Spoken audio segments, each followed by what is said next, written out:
አደይ ድራማ እንግዲህ በክፍል 30 የኤላ ወርቅ የሰረቀው ማን እንደሆነ ከዚህ ሁሉ ነገር ጀርባ ያለችው ፍቅር እንደሆነች አደይ ምንም ነገር እንዳልሰረቀች እንግዲህ የኤላ ፍቅረኛ ለምለም ተናግራለች ማለት ነው።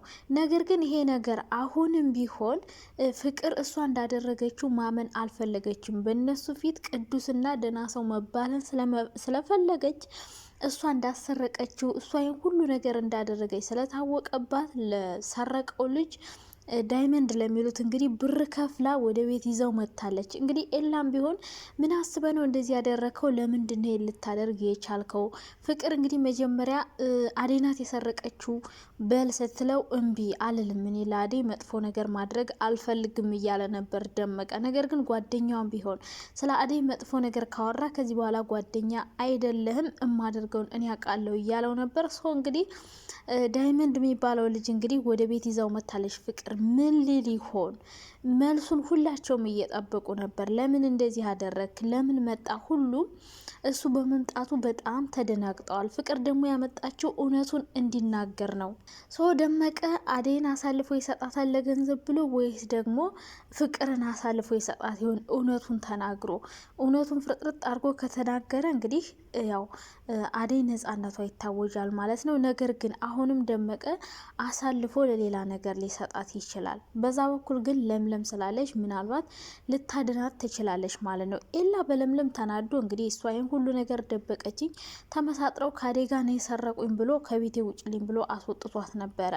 በዛ መሀል እንግዲህ ይቅርታ ሊጠይቃት ወደ ቤት እንደመጣ ወዲያውኑ በደንብ ሳያወሩ ነበረ ደመቀን ይዛው የመጣች ፍቅር የተባለችው ተንከሲስ ማለት ነው።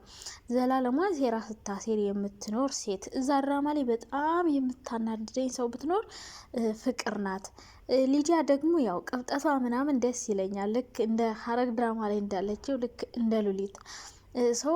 ሰላም ውዲ ቻናል ቤተሰቦች እንዴት ናችሁ? ደህና ናችሁ? በጣም ደህና እግዚአብሔር ይመስገን። እናንተ እንዴት ናችሁ? እኔ ጋር ሁሉ ሰላም አሸዊና ነው። እናንተ ጋርም ሁሉ ነገር ሰላም እንደሆነ ባለሙሉ ተስፋ ነኝ። እንግዲህ ለቤት አዲስ ከሆናችሁ ላይክ፣ ሼር፣ ሰብስክራይብ ማድረጋችሁን እንዳትረሱ ማለት ነው። አደይ ድራማ እንግዲህ ልክ እንደ ጽናት ድራማ በጣም ተወዳጅነትን እያተረፈ እየመጣ ነው ማለት ነው። ምክንያቱም የኛ የሁላችንም ላይፍ ስለሚያሳይ ማለት ነው። ብዙዎቻችን በአሰሪዎቻችን እንደዚ አይነት ጭቆናና መከራ ስለሚደርስብን ልክ እንደ አደይ ድራማ እንግዲህ የሚያጠነጥነው በአሰሪና በሰራተኛ፣ በዛ ላይ ደግሞ አሰሪዎቻችን በእኛ በሰራተኛዎቻቸው ምን ያክል እንደሚቀኑ ያለመፈለግና የበታችነት ስሜት እንደሚሰማቸው የሚያሳይ ድራማ ነው ማለት ነው። በአጠቃላይ ስለኛ ላይፍ የሚያሳይ ነው። በተለይ የማዳም ቅመሞችን በደንብ አድርጎ የሚነካ ድራማ ነው። ሰው በዛሬው በክፍል 30 እንግዲህ ከዛ በፊት የኤላ ወርቅ ተሰርቆ ነበረ። ሰው የሰረቀው ሰው አይታወቅም። ነገር ግን ታውቋል የሰረቀው ሰው ግን ደግሞ እሱ ነው እንጂ የማያውቀው እነ ፍቅር ያውቁታል። ለፍቅር ሰጥቷት ነበር። ነገር ግን ይህን ነገር ተጠቅማ አደይን ሌባ አስብላ አደይ እዛ ቤት እንድትወጣላት ስለምትፈልግ ፍቅር መጥፎ ተብላ ራሳቸው አባረው ጣልተዋት እንድትወጣ ነው የፈለገችው። እሷ ማባረር አቅቷት ሳይሆን ብትወጣም ስለሚወዷት ዴቭ ምናልባት ተከትሏት ይሄዳል ወይም ሌላ ነገር ያመቻችላታል በማለት እስከ መጨረሻው ነቅላ እንድትወጣ ጠልተዋት አስጠልታቸው እንድትወጣ ስለፈለገች ሌባ አስብላ ማስባረር ስለምትፈልግ የስንቶቻችን አሰሪዎች ናቸው የሆነ ቦታ ብር ያስቀመጡ እኛን የሚገምቱንና የሚገመግሙን ሰው። እሷም እንደዛ አድርጋ እንግዲህ ጃኬት ሰታ እዛ ውስጥ ወርቁን አድርጋ ከዛ በኋላ ኤላ ቤት ስትሄድላ ልታስይዛት ነበር መጀመሪያ።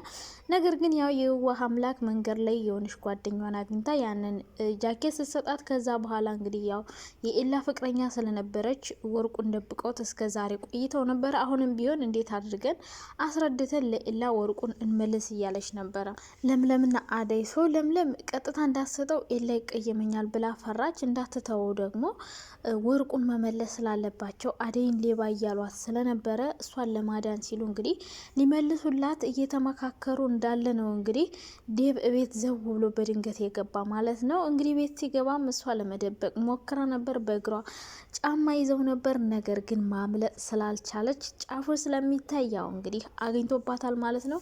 ከዛ በኋላ ግን አደይንና ለምለምን እናንተ ሌቦች፣ እናንተ ናችሁ ለካ የሰረቃችሁት፣ ይህን ሁሉ ነገር ያደረጋችሁት እናንተ ናችሁ ሆይ እያለ እንግዲህ ጥያቄ በጥያቄ ሲያፋጥጣቸው አደይ ዝምታን ብትመርጥም ለምለም ግን ሁሉንም ነገር ነግረዋለች ማለት ነው። ያው ፍቅር ጃኬት ውስጥ አርግዳ ሰታት። ከዛ በኋላ አደይ ለሷ ጃኬቱ እንደሰጠቻት እና እሷ ደግሞ ጃኬት ውስጥ አግኝተው ነገር ግን የኤላ እንደሆነ ስላወቀች እሷ ይዘው እንደቆየች አሁን ግን ሊመልሱለት አስበው እየተመካከሩ እንደነበረ አስረድተው ነበረ ለዴም ማለት ነው። በዚህ መሀል ነበር እንግዲህ ፍቅር ዘው ብላ መታ አያቸው እነዚህ ሌቦች ለካ ሰርቀው ይዘውት ነው። ለካ እስከዛሬ እኛ የምንፈልገው እነሱ ናቸው የሰረቁት፣ እኔ እነሱ ናቸው የሰረቁት ስላችሁ አታምኑኝም ነበር፣ ነገር ግን ይሄው ባይናችሁ አያችሁ፣ ሰው አሁን ማመን አለባችሁ እያለች እንግዲህ ስትከራከር በዚህ አጋጣሚ ነው እንግዲህ ለምለም ሁሉንም ነገር ተናግራ መሀል ላይ ደግሞ ኤላ መጥቶ እንግዲህ ወርቁን እነሱ እንደሰረቁት ፍቅር እየዘላበደች ስትነግረው እንግዲህ እሱም ተናዶ ቤቱን ጥሎ ወጥቶ ከዛ በኋላ ቤቱ ሂዶ ራሱን ማዳመጥ ሲሞክር ሊዲያ ሄዳ ደግሞ ያው እንግዲህ በደካማ ጎኑ ገብታ እያባበለች እኔ ያለውልህ እንዳይከፋህ እንዳታዝን እያለች እንግዲህ እያጽናናችው እንደነበረ ለምለም በዚህ አጋጣሚ እንግዲህ እንደተቃቀፉ ትደርስና ምን ትሰሪያለሽ ለምን መጣሽ በማለት ሊዲያ ስትገለፍጣ እሷ ለማስረዳት ስትሞክር ለምለምን ግን ደግሞ ኤላ ሊሰማ ስላልፈለገ ቤቱ እንድትወጣለት ወዲያውኑ አሽቀንጥሮ ቤቱ አስወጥቷታል ማለት ነው። ይህን የሰማችው ለምለምም እንግዲህ በጣም ተነዳና አዝና አንድ ነገር ግን እንድታውቅልኝ ይፈልጋል። ይህ ሁሉ ነገር ያደረግኩት ለአንተና ለአደይ ስል ነው እንጂ እኔ ከወርቁ ምንም አይነት እጅ የለበትም ብላው ነበር። ነገር ግን እሱ ሊረዳ ስላልፈለገ ቤቱ በቶሎና በፍጥነት እንድትወጣለት በማድረግ እንግዲህ ቤቱ አስወጥቷት ነበር ማለት ነው። እሷም እንግዲህ ሄዳ ብሶታን ለአደይ ነግራት፣ ግን ደግሞ እናደይ ቤት ነገሮች እስከሚመቻቹ መቆየት እንደምትፈልግ ጠይቀው ነበረ ለዴም። ነገር ግን እሱም ፈቅዶላት ነበር እዛው እንድትቀመጥ። ይሄ ነገር ግን ሊዲያን አላስደሰታትም። እዚህ እንድትቀመጥ አልፈልግም፣ ያሉ ሰዎችም እያናደዱኝ ነው፣ እንኳን እሷ ተጨምራ ከምትሄድበት ሂድ እንደፈለጋት ትሆን በማለት እንግዲህ ቤታቸው እንድትወጣ እሷም እንትን እያለቻት ነበር። ነገር ግን ባርኮት እንደፈቀደላት አደይ ስለነገረቻት ብትናደድም ምንም ማድረግ ስለማትችል ዝምታ መርጣለች ማለት ነው። ሊዲያ እንግዲህ በዚሁ አጋጣሚ ነበረ እንግዲህ ለባርኮት ኤላ እንዳባረራት ከቤቱ ሀብሉን እሷ እንደሰረቀችው አድርጎ በዛ ስለተናደደባት ያው ቤቱ ስላባረራት እነሱ ቤት መኖር እንደምትፈልግ የነገረችው። ከዛ በኋላ ነበረ እንግዲህ ባርኮት ሄዶ ለኤላ ሁሉን ነገር የነገረው። ፍቅሬን ሁሉ ነገር እንዳደረገች እነሱ እንዳልሰረቁት በጃኬቱ አማካኝነት ለምለም እንዳገኘችው እንጂ እንዳልሰረቀችው አስረድቶት እንግዲህ ኤላም ተጸጽቶ እንደዚህ ማድረግ አልነበረብኝም እያለ ነበረ እንግዲህ ሄዶ ለምለምን ይቅርታ ሊጠይቃት ወደ ቤቱ የሄደ። ይቅርታ ብጠይቃትም ነገር ግን አባቴ ስላልፈቀደ ከእሷ ጋር እንደሆን ስለማይፈልግ መሆን አልችልም፣ ነገር ግን ይቅርታ ልጠይቃት እፈልጋለሁ በማለት እንግዲህ ወደ ያለችበት መንገድ ሲያመራ ነበር። በመሀል እንግዲህ ፍቅር ደመቀን ይዛው የመጣችው። ደመቀን ሄዳ ደግሞ እንግዲህ ያው ብር ከፍለዋለሁ፣ ከባለፈው የበለጠ ብር በደንብ አድርጌ ከፍልሃለሁ። ስለዚህ ሄድና እነ ኤላንና እነ ዴብን አሳምንልኝ፣ አደይ ናት የወሰደችው፣ እሷ ናት ያሰረቀችው ብለህ መስክርልኝ በማለት እንግዲህ ጓደኛው ባይስማማም ደመቀ ግን ተስማምቶ እንግዲህ ወደ ቤት መጥቷል ማለት ነው። እንግዲህ ደመቀ ምን አይነት ምላሽ ይሰጣል? አደይ ናት የሰረቀችው ይላል ወይስ ደግሞ ፍቅርን አጋልጦ ለነሱ እውነቱን ይናገራል? ለገንዘብ ሲል የእውነት አደይን ያጎቱን ልጅ ያሳጣታል ወይስ ደግሞ ፍቅር ይህን ሁሉ ያሴረችውን ሴራ አሁንም በአደይ ላይ ሌላ ሴራ እያሴረች እንደሆነ ግልጽልጽ አድርጎ ተናግሮ ከዛ በኋላ የፍቅር ሴራ የሚጋለጥ ይመስላችኋል? ምን አይነት ነገር ሊፈጠር ይችላል?